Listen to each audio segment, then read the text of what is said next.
Empezamos la semana 3 y antes de iniciar me gustaría darles algunas ideas que les puedan ayudar, de modo que se pueda corregir lo que se ha trabajado en las 2 primeras semanas y que esto nos permita ir avanzando un poco en cuanto a esta nueva temática que vamos a abordar a partir de esta semana, que es la estrategia de generalización.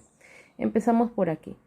Para este curso, antes de empezar esta semana, me gustaría que primero tomaran en consideración lo importante que es elaborar el esquema de redacción. El esquema de redacción marca la pauta de la manera en que vamos a ordenar nuestras ideas y de en qué parte va a ir cada información. Otro elemento importante que me gustaría que tomaran en consideración es que debemos escoger la información de las fuentes que leemos que sea más pertinente para colocarla en cada parte del texto. Profesor, ¿y qué cosas voy a utilizar o cómo voy a saber qué es lo que utilizo en cada parte del texto? Los espacios en los que hay que colocar información son, por ejemplo, la contextualización y los argumentos, que son el pedazo más pesado del texto. La contextualización. Consideremos lo siguiente, tratemos de responder cuestiones que ya les he comentado, pero que creo que todavía no quedan claras. ¿Qué pasó? ¿Quiénes son los personajes que participan en esta controversia? ¿Dónde y cuándo ha ocurrido o ha empezado esta controversia? ¿Hay alguna estadística que apoye la historia que estoy tratando de contar? Aquí puedo tener tres o dos ideas que me permitan contextualizar, es decir, ubicar al lector en el tiempo y el espacio para que sepa de dónde surge el problema que se está abordando. Y cuando tengamos que escoger argumentos y fundamentos, hay que tomar en consideración razones que apoyen la tesis que nosotros defendemos. Si hay ejemplos, si hay casos, estos dos elementos los estamos trabajando o los vamos a trabajar mucho más durante esta semana. En suma, lo que les pido es que busquen y que seleccionen información que les va a ayudar a explicar su punto de vista, ese que ustedes defienden desde el inicio en la introducción con la tesis. Ahora, el tema de esta semana, el tema de hoy, la estrategia de generalización.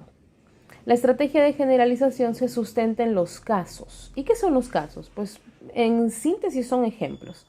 Ahora, ¿por qué utilizamos la estrategia de generalización?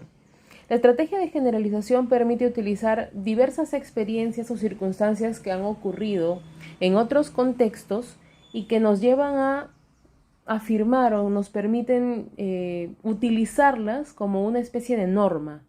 O sea, si esto ya ha ocurrido o ya se ha hecho en A, B, C lugar, o si esto opinan varios expertos de diferentes países, entonces yo también podría plegarme a esa experiencia o a esa opinión y a partir de ello generalizar. Como les comentaba al inicio, no se puede generalizar de una idea, no porque a una persona le resultó algo, de repente le pasó la gripe porque tomó una pastilla de vitamina C, ya por eso cualquier persona, todo el mundo toma vitamina C y se va a curar de la gripe, lo cual no es real porque no tenemos suficientes casos que avalen que esto ocurre.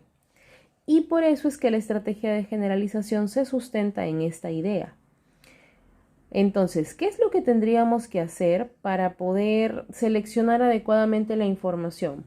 Pensemos en personas, países u organizaciones que experimentaron la respuesta que nosotros hemos seleccionado como nuestra tesis.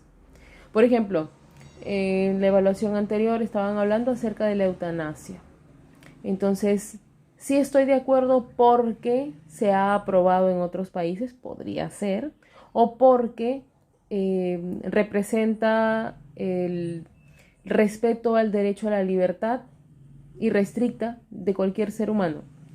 Y esto yo podría ubicarlo de repente en opiniones de expertos que han hablado acerca del tema. Aparte de ello, también podríamos utilizar información de personas, países, organizaciones que se han comportado de la forma en que nosotros defendemos en nuestra tesis. ¿Y esto cómo se explica de una forma un poco más sencilla? Pues bien, vamos aquí a la parte de los ejemplos. Lo que no debemos hacer es usar ejemplos de diferente tipo. Por ejemplo, utilizar lo que dice una persona, luego lo que dice una organización y luego un comentario que encontramos por ahí. No. Lo que hay que hacer es usar ejemplos de la misma naturaleza para que se pueda apreciar la generalización. Si, por ejemplo, son experiencias de países, la experiencia del país 1, la experiencia del país 2 y la experiencia del país 3. Con esas experiencias similares, de países diferentes, podríamos establecer una generalización.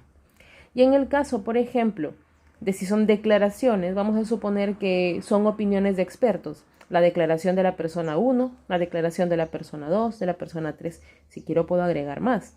Pero con 3 ya tenemos algo un poco más robusto para poder defender nuestra postura.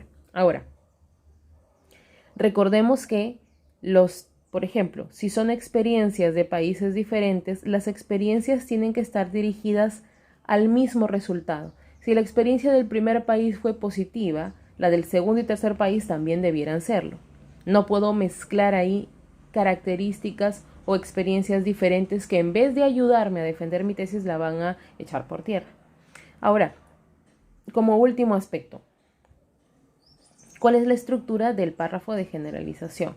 Gráficamente podríamos organizarla de esta forma. La idea principal siempre será la tesis más el argumento.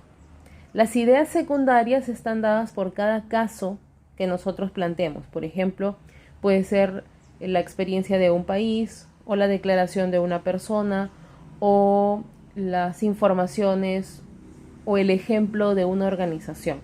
Y las ideas terciarias lo que hacen es detallar o explicar de una forma un poco más, valga la redundancia, detallada en qué consiste el caso. Entonces yo puedo presentar que se ha aplicado esta medida de repente en Colombia.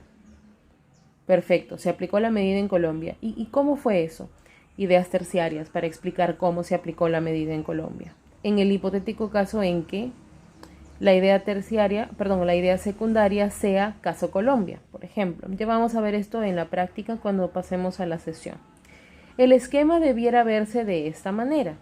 La idea principal, que es tesis más argumento, luego las ideas secundarias con sus correspondientes terciarias. Yo recomiendo que sean 2 ideas terciarias por cada secundaria para que nos permita explicar adecuadamente el caso. Bien, entonces esto vamos a trabajarlo durante la semana número 3 y espero que lo que les he explicado aquí de manera general les pueda ayudar para entender un poco mejor lo que vamos a ver durante la semana de clase. Nos vemos pronto.